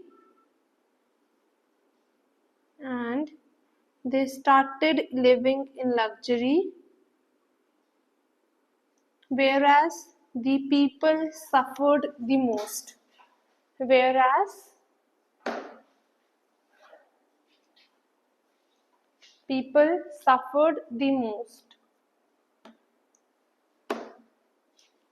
Last point, Rajas and Maharajas.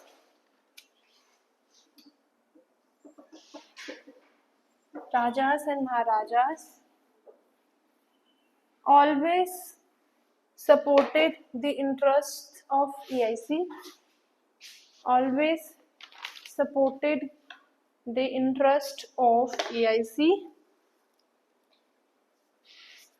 And during the national movement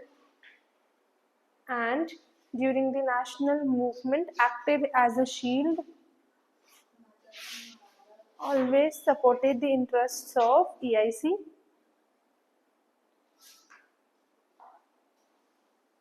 And during the national movement acted as a shield for the British.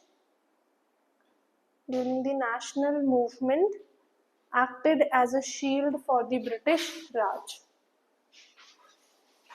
Clear? Next हमारा topic है doctrine of lapse.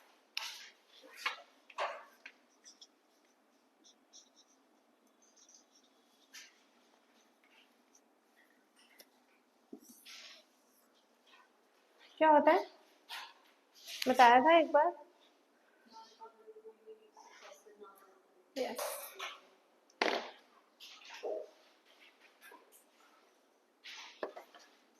Doctrine of lapse को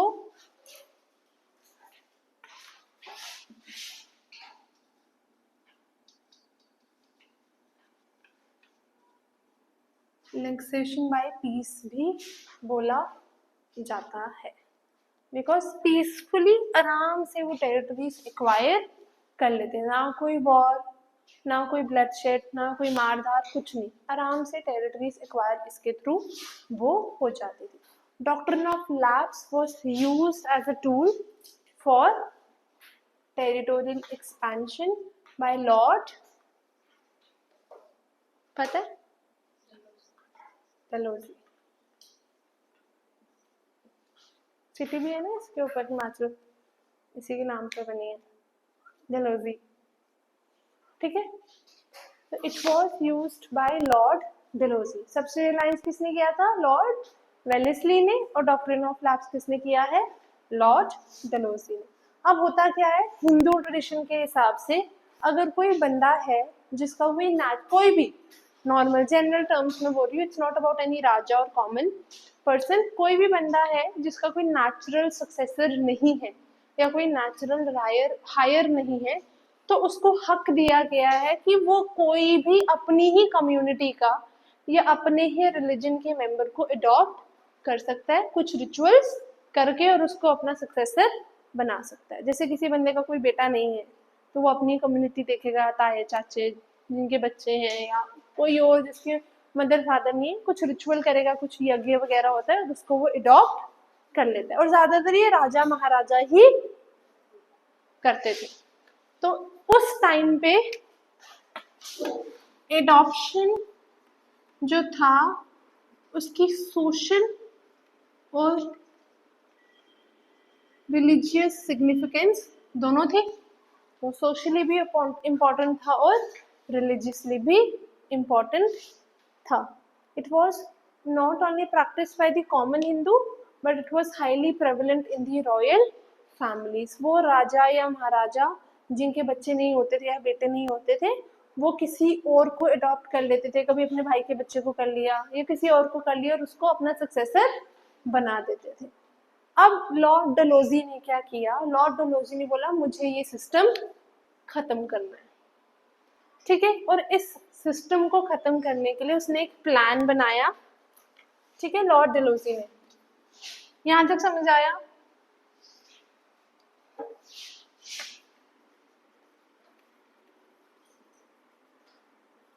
Lord Dalhousie ने एक plan बनाया इस adoption के system को खत्म करने के लिए, और इस प्लान के अकॉर्डिंग उसने इंडियन स्टेट्स को 3 कैटेगरीज में डिवाइड किया। सबसे पहली इंडिपेंडेंट स्टेट्स, वो स्टेट्स जो ब्रिटिश की यानी कि कंपनी की ट्रिब्यूटरी नहीं थी, ना ही सबऑर्डिनेट थी, ठीक है।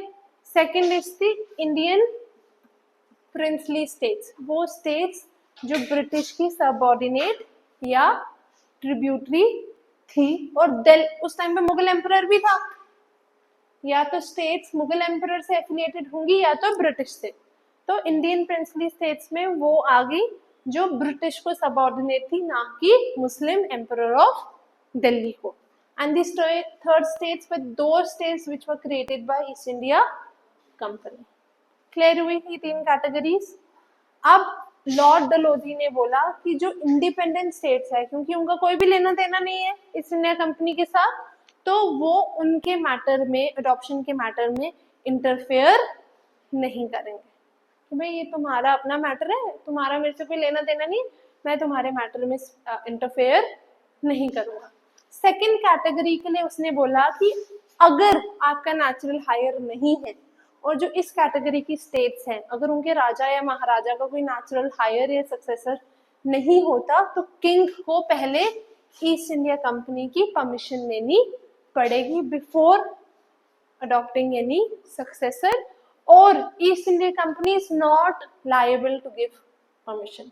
उनकी मर्जी है, वो देंगे या नहीं देंगे, पर किंग को परमिशन लेनी है, वो बिना परमिशन के नहीं कर सकता। और ईस्ट इंडिया कंपनी की अपनी मर्जी है कि वो परमिशन देंगे कि नहीं देंगे, और बड़ा ही रेयर होता था कि वो परमिशन देंगे। भाई वो क्यों देंगे, सक्सेसर खत्म हो गया, स्टेट उनकी हो गई है ना, तो वो बड़ा ही रेयर परमिशन देते थे। And third categories the states created by east India company, उनको हक ही नहीं था, उनको परमिशन ही नहीं थी किसी भी सक्सेसर को अडॉप्ट करने की। ऐसे करो पर आप उस सक्सेसर को ट्रांसफर ऑफ पावर नहीं कर सकते हो। So they did not had any right to adopt for the transfer of powers in the hands of the adopted son, जबकि और ये हमारे रिलीजन और हमारे सोशल सिग्निफिकेंस के खिलाफ था।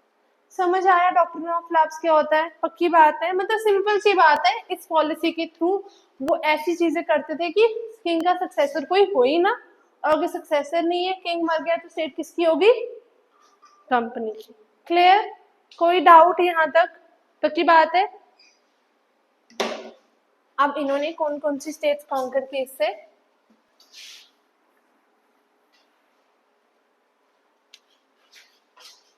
सबसे पहले इन्होंने की सतारा 1848 में। Then we had Jaitpur, it's not Jaipur, it's Jaitpur, and Sambalpur in 1849. Then we have Bhagat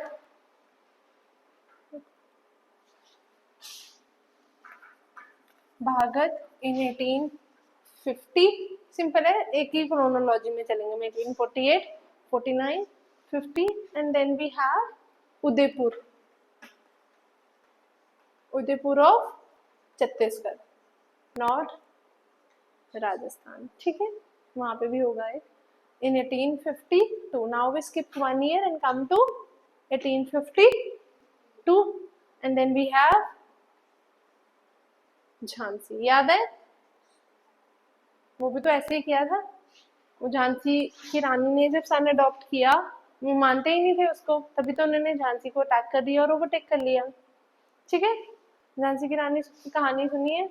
एक पोइम भी थी ना बचपन में, खूब लड़ी मर्दानी, वो तो झांसी वाली रानी थी. And the last one is Nagpur 1854. Simple सी बात है, कैसे लर्न करना है, इसी क्रोनोलॉजी में, ताकि डेट लर्न हो जाए. 1848 से 1854, बस यहाँ पे आपने एक डेट स्किप करनी है. क्लियर, पक्की बात है. कोई डाउट डॉक्ट्रिन ऑफ लैप्स में?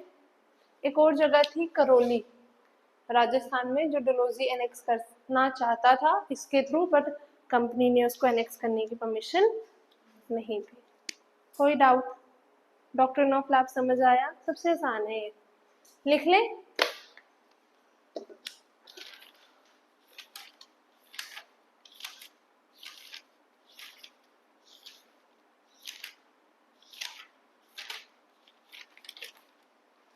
Also known as annexation by peace. Also known as annexation by peace.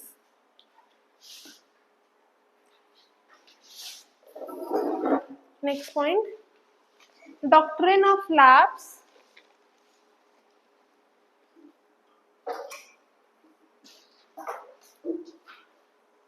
Doctrine of lapse was used as a tool of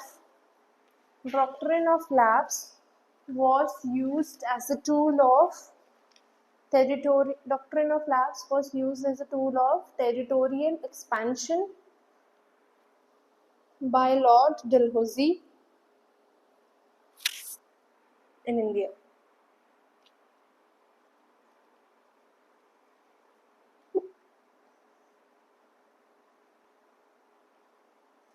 ठीक है, next point, according to the Hindu tradition, a person with no natural successor or higher,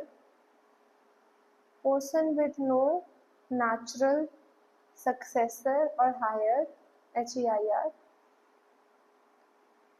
had a right to adopt any male member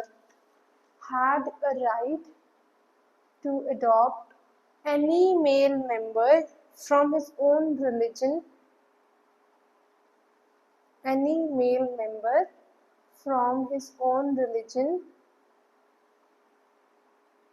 by performing some rituals. Any male member from his own religion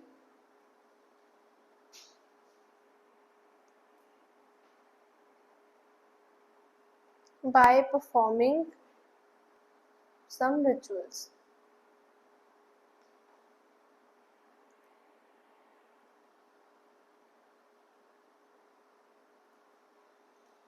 Performing some rituals.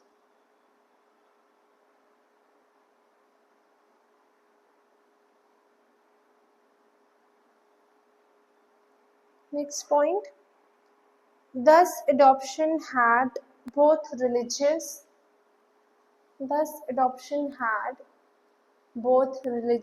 and social importance.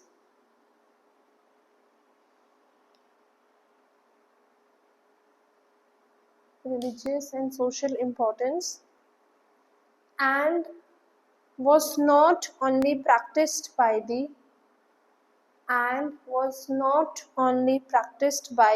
common Hindus,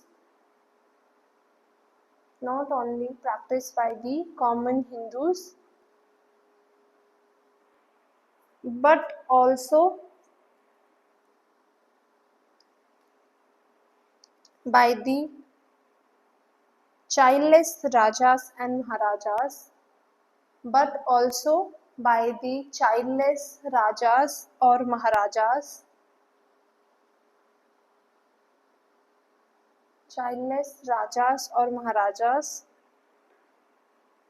who adopted someone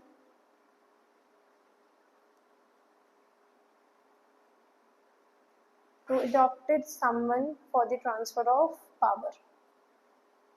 Who adopted someone for the transfer of power.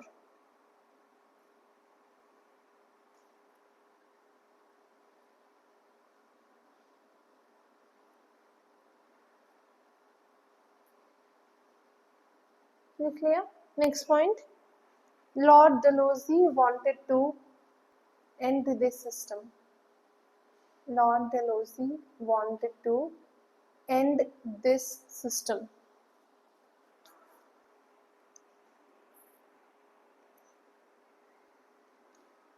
And to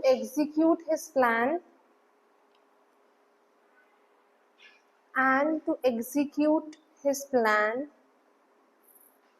he divided the Indian Hindu states.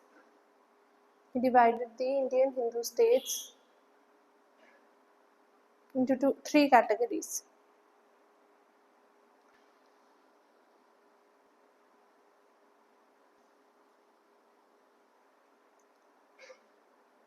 पहले लिखो independent states.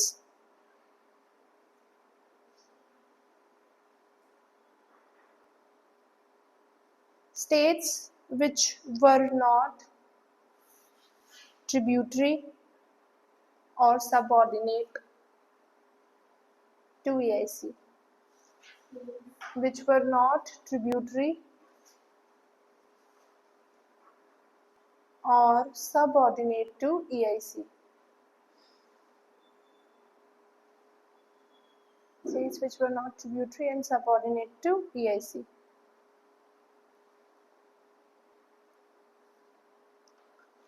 Next लिखो Hindu princely states.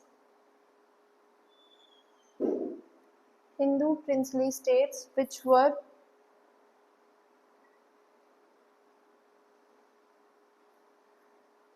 tributary of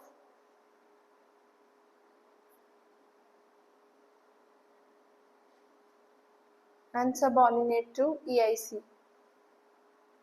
Tributary of and subordinate to the EIC in place of the Mughal emperor.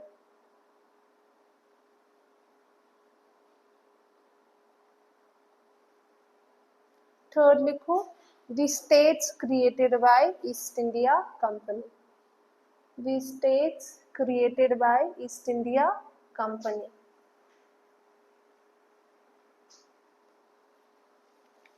लिख लिया सबने यहाँ तक? Next लिखो Lord Dalhousie decided that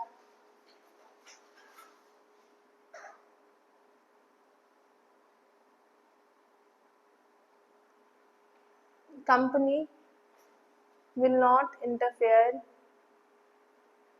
in the matters of adoption of the first category states. Company would not interfere in the matters of adoption of the first category states. Adoption of the first category states.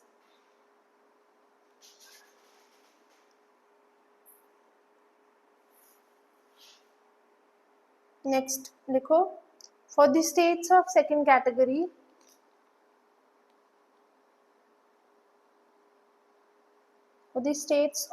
second category, the king had to the states of second category, the king had to take permission before adoption. The king had to take permission before adoption,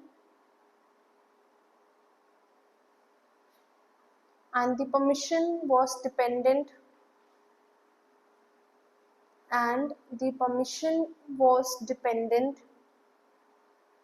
wholly on the mercy of the company. Dependent wholly on the mercy of the company.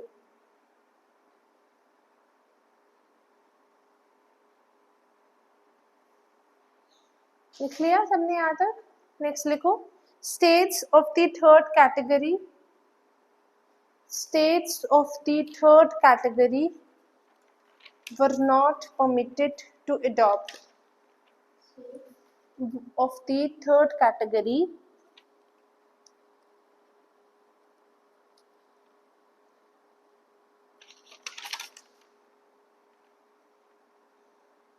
were not permitted to adopt for the transfer of power. Were not permitted to adopt for the transfer of power in the hands of the adopted son. In the hands of the adopted son.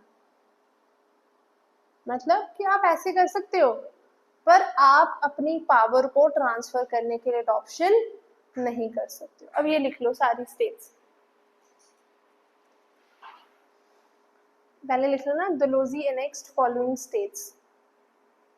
Dalhousie annexed following states through doctrine of lapse.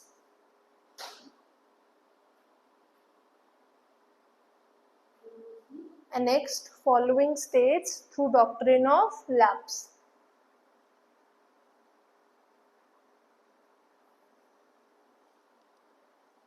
इसके बाद आपके सिर्फ 2 topics बचे, फिर हम revolt of 1857 पे पहुंच जाएंगे. मैंने बोला था मॉडर्न हिस्ट्री जल्दी हो जाती है.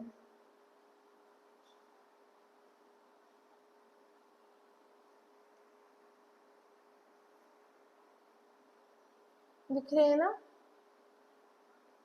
वो क्यों नहीं आ रहा? जस्ट करण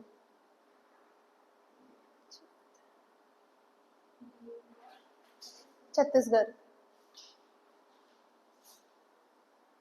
वो आपको कंफ्यूज कर सकता है, उदयपुर राजस्थान, उदयपुर छत्तीसगढ़, है ना एग्जामिनर.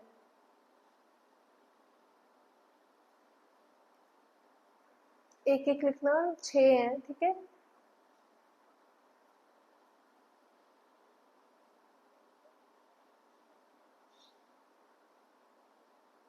लिख लिया?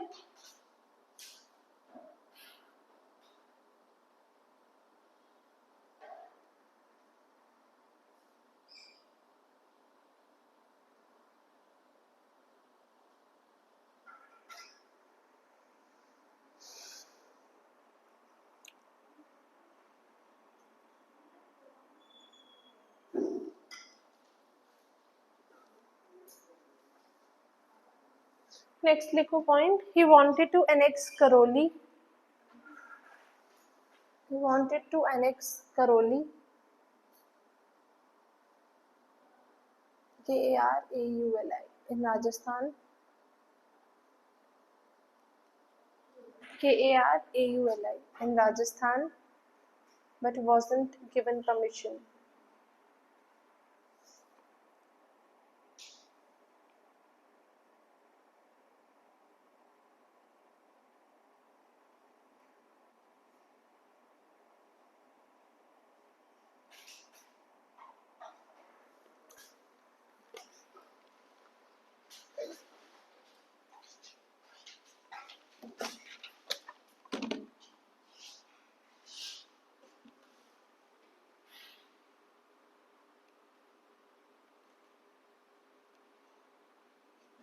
नेक्स्ट हमारा है evaluation of doctrine of lapse.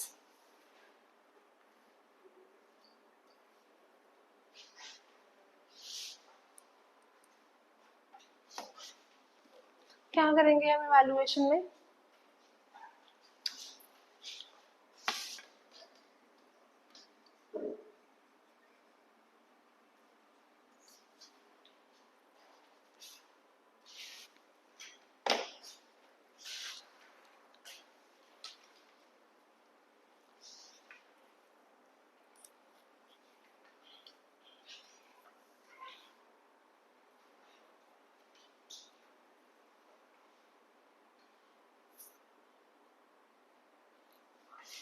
हम इवैल्यूएशन में दो पार्ट्स करते हैं, एक इसका हम करेंगे क्रिटिसिज्म, एक हम इसका करेंगे सपोर्ट।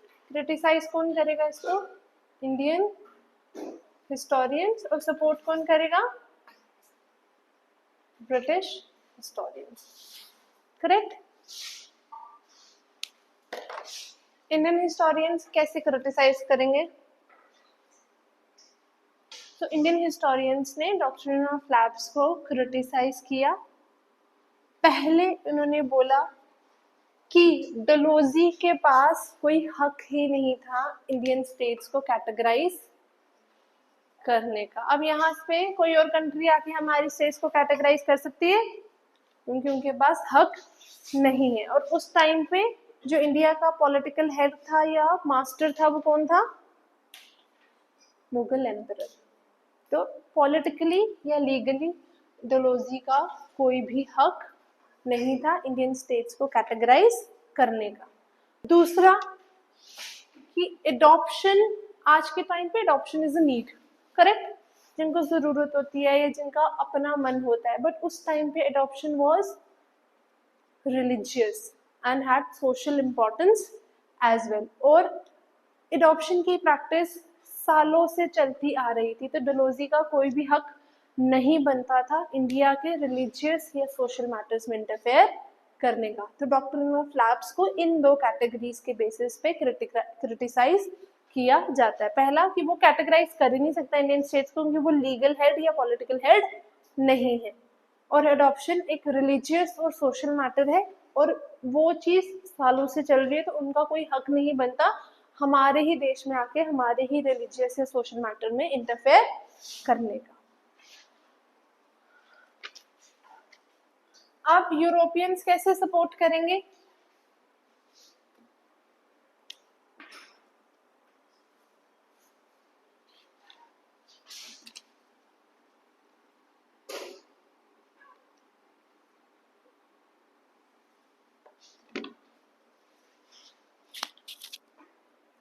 यूरोपियंस बोलो, सॉरी बोलो, गलत ही बोलो चलेगा।